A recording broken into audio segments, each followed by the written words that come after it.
이런 뉴스들이 연일 이어지고 있고 어제 그 내란 재판 관련해서 노상원이 증인으로 출석을 해서 귀찮아서 진술 거부합니다라는 얘기를 전 처음 들어봐요. 법조인은 들어본 바 있습니까? 큰일 나죠. 옆에서 만약에 이 사람은 이제 증인으로 나온 거긴 하지만 그렇죠. 피고인이 됐든 증인이 됐든 노상원도 재판을 받아야 되니까. 그렇죠. 이런 상황에서 그 얘기하면 이제 변호인이 깜짝 놀라는 거죠. 이 양반이 지금 무슨 소리를 하는 거야, 미쳤나? 이거는 엔터지도 수용이 안 되더라고요, 이 발언은. 그래서 엔터지도 그렇게 얘기하시면 안 된다고 얘기하더라고요. 엔터지는 네. 직연 판사를 얘기하고 있는 겁니다. 예. 직위원 부장도 그런 거죠. 진술 거부를 할 수 있는 경우가 따로 있는데 그런 식으로 얘기하면 안 된다고. 근데 그것조차도 지금 법적 모독합니까라고 모독이죠. 얘기했어요. 네, 내가 맞아요. 사실은 거기서 무슨 설명을 하고 있어요. 그리고 그것도 변호사님 계시니까 증거를 갖고 와서 녹취를 틀려고 했는데 극구 거부해서 결국엔 트는 걸 거부해서 그거를 본인한테만 들려준 거잖아요. 그리고 특검이 일종의 목소리 연기를 하면서 그걸 재연을 했어요. 특검이 성우 역할을 하고 앉아 있어. 그게 진짜. 가능? 저것도 가능하구나. 그러니까요. 예. 그런 생각을 그거를 검사가 증거를 갖고 와서 그거를 법정에서 해서 이제 말하자면 신문을 이어가겠다라고 하는데 난 죽어도 저거를 트는 게 저 증거를 공개하는 게 싫다라고 해서 그게 무슨 뭐 이런 말하자면 어떤 신체적인 문제나 이런 게 아닌데 그렇죠. 판사가 네. 그걸 받아들여줬다는 거 아닙니까? 근데 이거는요 재판 과정도 굉장히 잘못된 게 단순하게 받아들여졌다 안 받았다의 문제가 아니고요.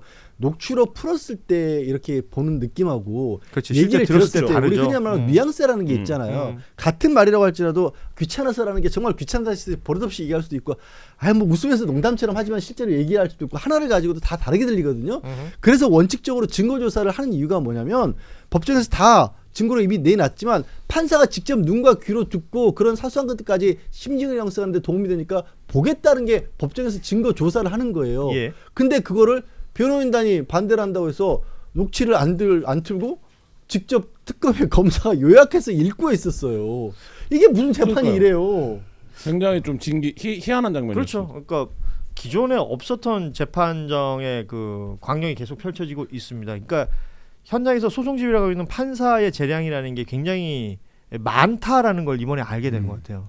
그러니까 피고가 이렇게 우겨버리면 혹은 그 변호인단이 뭔가 이렇게 난동을 부리거나 소동을 부리면 어떤 식으로 해야 되는가를 이진관 판사와 이 직연 판사를 보면서 동시에 이렇게 우리가 보고 있는 겁니다. 실제로 그 롯데리아 CCTV 영상을 현장에서 이제 제시를 했어요. 그러면서 특검에서 증인이 머리에 무언가를 덮어 씌우는 동작을 하고 그 거기에 왔던 김용군이라는 야전사 헌병 대장이 있었는데 그 사람도 비슷한 동작을 보인다. 어떤 대화를 했습니까?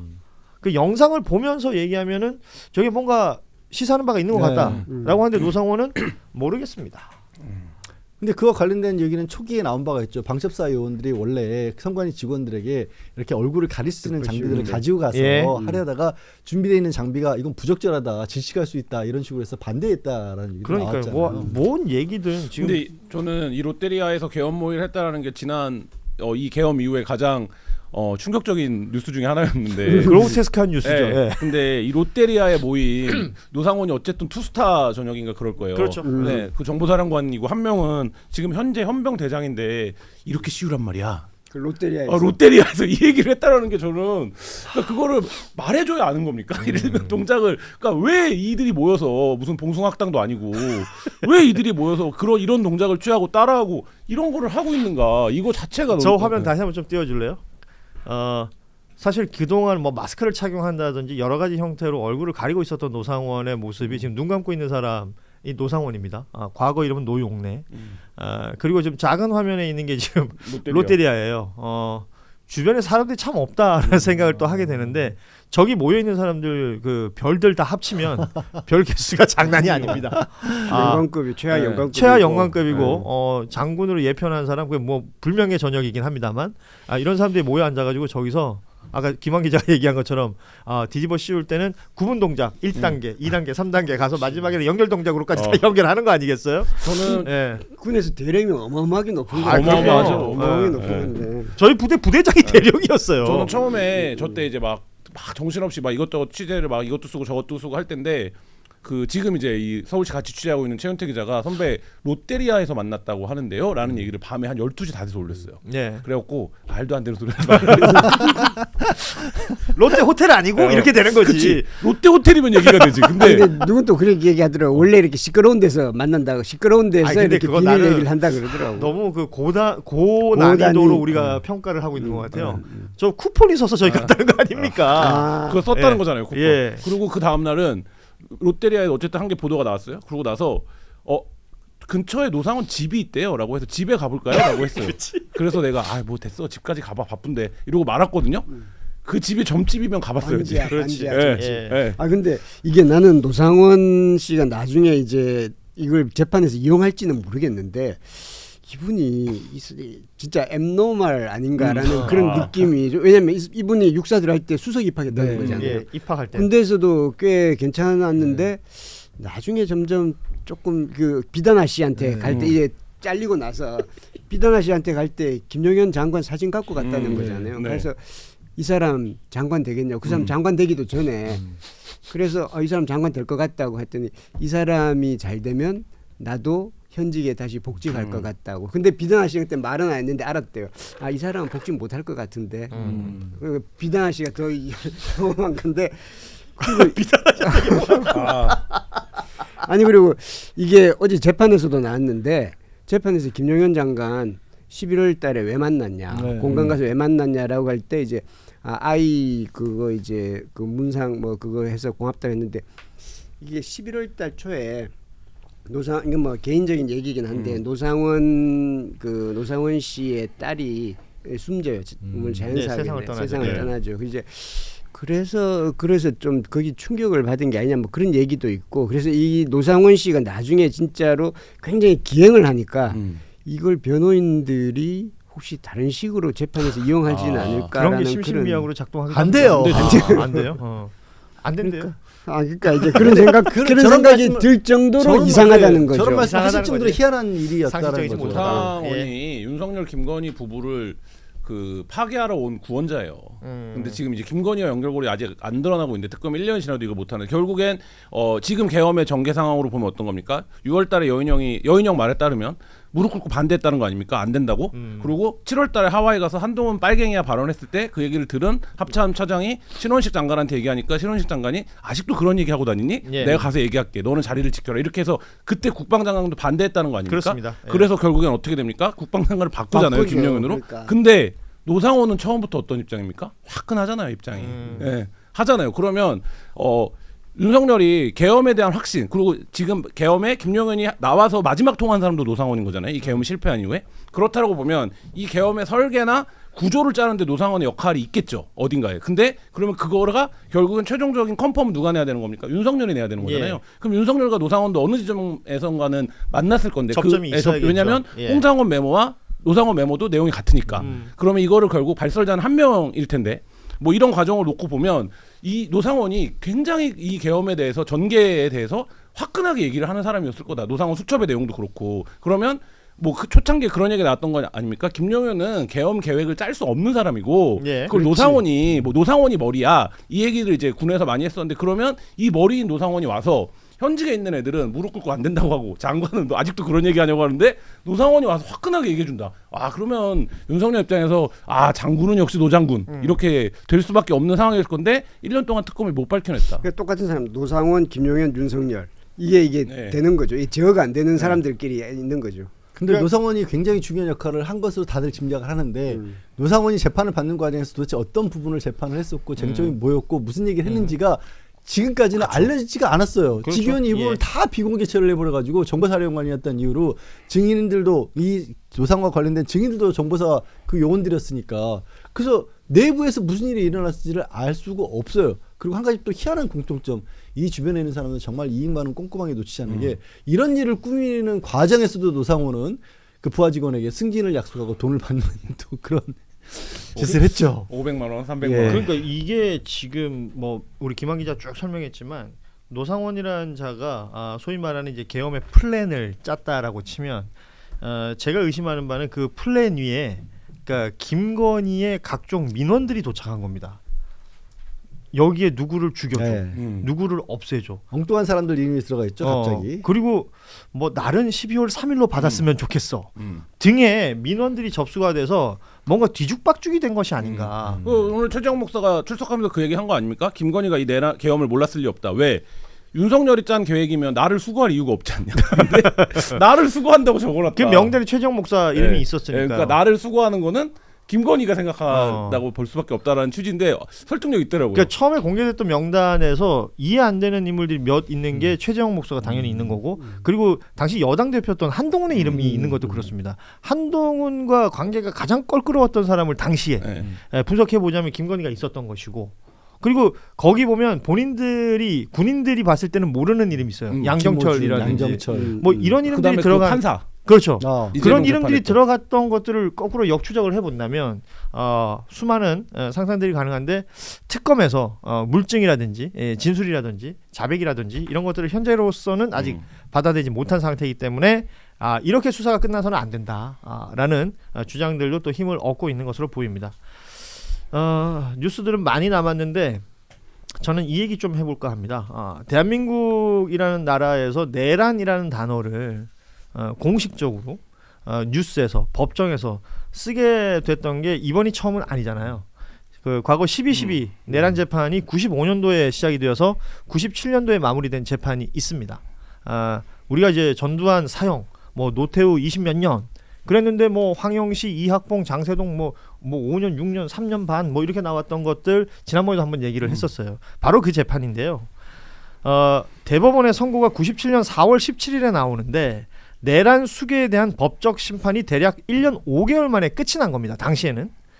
물론 시간이 많이 지났던 일을 90년대가 되어서 95년도가 되어서 재판을 시작하면서 모든 기준들이 특별법이라는 게 만들어지고 거기에 따라 진행이 됐습니다만, 당시의 판사들이 했던 이야기들을 좀 들어볼 필요가 있는 것 같아요.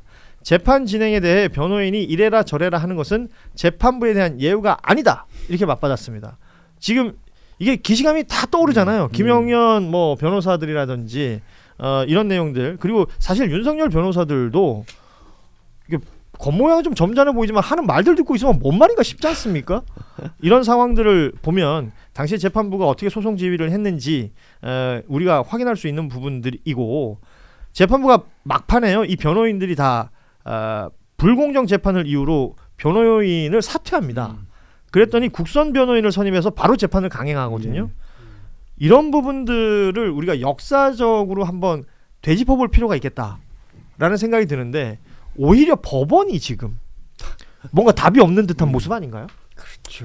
지금 얘기했던 그 재판 진행과 직위원 재판부의 재판 진행을 비교를 해보자고요. 그때 전두환 때는 전두환이 선임했던 변호사가 당시에 대법관이었습니다. 예. 대법관 출신 변호사가 와서 불공정한 재판이라고 항의해도 그 밑에 판사가 전혀 들어주지 않았고 소송 진행했고요. 예. 말씀하신 것처럼 구속 피고인의 경우에는 무조건 변호사가 있어야 된다는 이유로 재판이 중단되느냐, 그 자리에서 국선 변호인, 법원에 있는 사람 선임해가지고 바로 재판을 이어갔었거든요. 예. 지금 재판은 진짜 엉망진창이잖아요.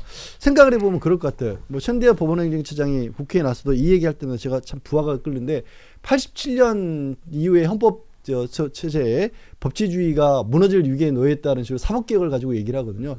87년 이후에 그럼 법원이 도대체 민주주의와 법치주의를 위해서 뭘 했던 것일까?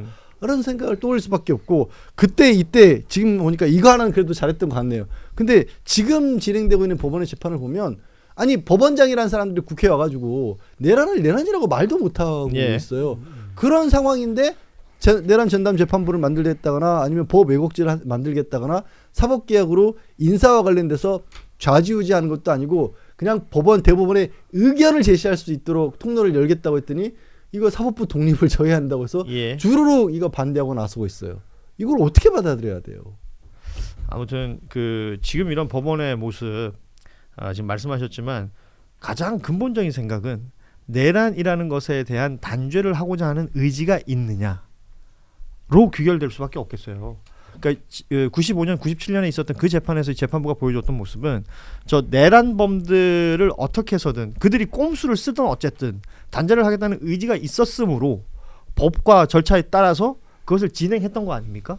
그런데 지금 이 재판부는 거기서부터 아예 딴 얘기를 하고 있잖아요.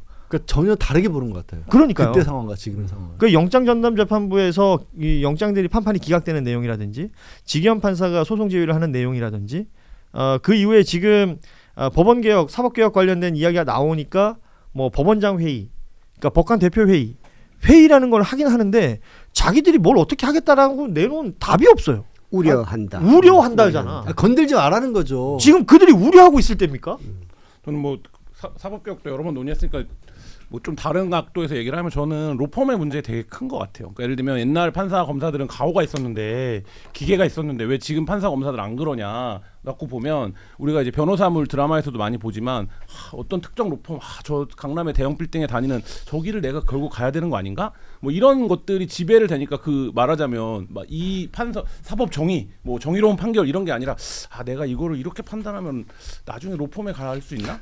뭐 이런 그러니까 말하자면 이게 그렇겠죠. 로펌이라고 네. 표현하지만 어쨌든 이 직업이 최종적인 나의 말하자면 종착지가 아니라 내가 이후에 한 단계 더 점프를 하는 인생이라는 거에 어떤 이런 것들이 작동을 하면서 지금 초창기에 나왔던 사법 카르텔이라는 게 결국 뭡니까? 대형 로펌들이 직위원이 됐든 누가 됐든 판사들을 너 나중에 여기 안 올 거야 이렇게 건드려 사람들은 근데 그 얘기가 아무런 실체도 없고 증거도 없었지만 사람들은 그 얘기에 스토리 라인에 그냥 그렇겠다 그럴 수 있겠다고 생각을 하잖아요. 그러니까 저는 이 구조가 굉장히 좀 그러니까 97년보다도 좀 퇴행적인 이런 지금 상황들의 어떤 배경이 아닌가 이런 생각이 듭니다. 그 사법부에 대한 비판은 많이 했으니까요. 또 하나 이제 그때 97년하고 다른 건 97년도에는 YS 정부였어요. 예. 그래서 이 전노 재판 그리고 전노 이 내란 피고인에 대해서 여당 야당 어디도 그들의 편은 없었습니다. 네. 그래서 이제 그 전 국민의 그 열화 같은 지지가 있었고 그리고 재판부도 물론 지금의 재판부와 다르지만 아주 이제 그 가열차게 이렇게 단죄를 할 수 있었는데 지금은 무슨 요만한 것만 나오면 사법부가 그거 하고 지금의 야당이죠. 야당에서 와글와글거리고 완전히 비호 세력이 이렇게 존재를 하고 있잖아요. 그러니까 이게 내란 단죄를 해서 착착착착 진행돼 가지 못하고 이런 것들이 참 안타까운 건데 사실 국민의힘도 애초에 12월 3일 날 그거 됐을 때 12월 4일 날 윤석열을 잘랐어야죠. 네. 단죄를 하고 우리는 저기하고 같은 편 아니야? 지금 윤한홍 의원이 하는 말을 그때 했었어야죠. 그렇죠. 그래가지고 나는 저기하고 같은 편 아니야라고 했으면 지금 상황이 이렇게 안 됐고 국민의힘도 이 꼬라지가 안 됐을 겁니다. 그러니까요. 1년이 지나서 윤한홍 의원이 했다는 말이 원래 윤석열은 우리 쪽이 아니다. 그 얘기를 지금 하고 있습니다. 너는 누구냐 그러면 그 본인이 친윤이라고 불리는 사람이고 친윤이 아니라 명태균 통화 녹취에 뭐가 나옵니까? 그 도지사 도지사 나간다고 하니까 아. 옆에서 충성하는 게 더 좋대요. 이런 표현이 나오는데. 그러니까요. 윤 어게인을 얘기하는 사람들 그러면 친윤은 어게인이 안 되는 건가? 이런 생각도 저는 동시에 들던데 아무튼 이게 내란이라는 단어를 유독 법원에서만 우리 국민들이 생각하는 것과 다르게 가벼이 생각하고 있는 것은 아닌가라는 생각이 또 듭니다. 그 단죄 수순 앞서 얘기하셨지만 97년도 케이스에 그때는 민자당 시절 아니에요. 그러니까 신한국당도 있었고 그 전에 민자당 그러니까 3당 합당을 하면서 그러면 그 중에도 민정당 찌꺼기들이 있었을 거란 말이에요. 찍소리도 못 하고 있었습니다 그때는. 그렇지 않아요? 그때는 이제 전두환의 만행이라고 하는 부분이 그러니까 실행에 옮겨졌던 거였고 그러니까 정말 황당하게도 제 입장에서는 황당한데 윤석열의 계엄은 어쨌든 실패한 계엄이었지 않느냐. 누구 하나도 그렇게 죽거나 다치지 않지 않았느냐. 나 그 말이 제일 싫어요. 그걸 가지고 이 죄질을 다르게 보는 부류들이 있는 것 같아요. 죽거나 다치게 하려고 했던 거잖아요. 근데도 그거를 그렇게 보는 거예요. 심지어 그래서 윤석열이 법정에서 하고 있는 그 거짓말 계몽령이었다라는 걸 진심으로 받아들이고 있고 그런 수준에서 이 내란에 관해서 단죄하려고 하는 세력들이 분명히 있고 아닌 말로 지금 독립기념관 관장이 독립기념관에서 예배를 드렸는데 거기서 사회를 본 목사부터가 그런 식의 구국의 대통령이었다는 얘기를 하고 있는 세력들이 있잖아요. 대한민국의 20% 가까운 사람들이 그런 식의 인식을 가지고 보내고 있고 더 황당한 거는 더 안타까운 거는 그들이 그렇다고 해서 아주 소외된 세력이냐. 대한민국에서 상당히 기득권에 가까운 사람들이 그런 인식을 가지고 있는 사람들이 있단 말이에요. 그러니 아까 김한 기자 얘기한 거 보면 기득권층에 들어가려고 하는 법원 입장에서 봤을 때도 이거를 제대로 단죄라는 게 그들의 미래에 좋지 않을 수 있다는 황당한 생각을 하는 게 아닌가? 이런 의심까지도 들어요. 지금은 솔직히. 그러니까 결국 그 법조인들이 마무리로 생각하는 고민하고 궁극의 고민이 나는 어느 로펌으로 갈 수 있는가. 밥줄이 어디에 더 달려 있느냐. 그렇게 얘기하면 진짜 슬픈 거고 그러다 보니 내란이 마무리되어 가는 수순이 아니다. 아직도 진행 중인 것이 아니냐라는 평가. 충북대학교 총학생회장에 당선된 자가 윤석열 탄핵 당시에 탄핵을 반대했던 그 연단에 섰던 사람이다. 이것도 지금 뉴스가 되고 있는 것 아니겠습니까? 그러니까 뭐 아무렇지도 않게 2024년 12월 3일 날 있었던 하나의 소동으로 넘기려고자 하는 그 목소리들과 세력들이 분명히 존재를 해요. 그렇기 때문에 그 부분에 대한 또 단호함, 그 단죄의 역사를 만들어 가야 된다라는 당위 이런 것들이 다시 한번 좀 곱씹을 필요가 있지 않을까 생각을 하면서 오늘 방송은 마무리를 해야 될 것 같습니다. 세 분과 함께 했더니 오늘 동접도 괜찮았고요. 그리고 뭐 그 방송 용어로 이제 중간에 마도 안 뜨고 괜찮았던 것 같습니다. 권태우 시장님? 예, 마가 뭔 뜻인지 몰라가지고. 그러니까 이제 여백이 생기고 공백이 생긴다는 건데요. 오디오가 비지 않는다는 얘기죠. 이 김한 씨가 있으면 예. 뉴스 브리핑도 참조해 주시고 예. 저는 뭐 조촐한 단촐한 방송이니까. 아니, 너무 겹양. 아니 너무 겸손하시고 준비하는 양을 보면요. 진짜 엄청나시거든요. 그러니까 진짜 양질의 방송이 오전 9시 반에 한겨레 TV에서 방송이 되고 있습니다. 뷰리핑. 예. 많이들 응원해 주시고 동접도 좀 늘려 주시고요. 댓글도 많이 달아 주시고 그러시기 바랍니다. 그리고 한겨레 TV 구독 계속 해 주시면 고맙겠습니다. 지금 보고 계신 분들은 이미 구독을 하고 있다고 믿고 있습니다. 물론 구독을 안 누르고 보고 있는 분들은 눌러 주시면 고맙습니다. 그리고 주변에 소문 좀 많이 내 주시기 바랍니다. 전도. 네. 자, 오늘 뉴스다이브는 이렇게 마무리하겠습니다. 우리 권태우 실장, 김한 기자, 양절 변호사도 함께 인사드리죠. 저희는 내일 오후 3시 30분에 다시 찾아뵙겠습니다. 고맙습니다. 감사합니다.